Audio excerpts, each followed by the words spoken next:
Some heroes are created by stories. But some stories are created because a hero actually lived. This is the unbelievable, legendary story of Audie Murphy, the farmer's son who became a one-man army in World War II. Audie Murphy didn't come from greatness. He grew up in a tiny Texas home with no electricity and barely enough food to survive. His father abandoned the family. His mother died young.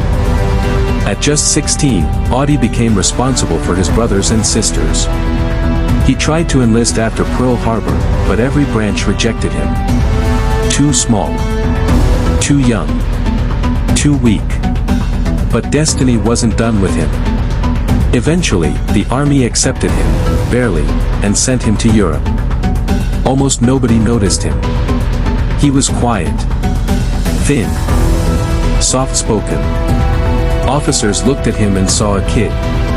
But the battlefield saw something else entirely. In his first combat mission, under heavy fire, Audie charged enemy positions, pulling wounded soldiers to safety. He wasn't fearless, he just refused to abandon anyone. And little by little, whispers began. That kid doesn't miss. That kid doesn't run. That kid is something else. The winter of 1945 in France was brutal. Snow, fog, cold that cut through bone. Murphy's unit took position near a small town called Holtzwihr. But they were outnumbered, outgunned, and facing tanks. Then, as if the war wanted to test him, disaster struck. A German armored column roared toward them. Tanks, machine guns, dozens of soldiers advancing in perfect formation. Murphy ordered his men to fall back into the woods and take defensive positions. But he didn't move. He stayed. Alone. Facing a force that should have crushed him. A burning U.S. tank destroyer sat beside him, smoke pouring out of it. Inside were shells, moments away from exploding. Most soldiers would run. Murphy climbed on top of it. As enemy troops advanced, Murphy grabbed the machine gun mounted on the burning wreck and opened fire. Enemies tried surrounding him. He shot them down. Tanks aimed at him. He dodged fire and kept going. Artillery rained down. He stayed on the burning vehicle for nearly an hour, alone, holding back an entire German attack by himself. He called artillery strikes on his own position, shouting into the radio. Keep firing. I'm still here. Keep firing. No one understood how he was still alive.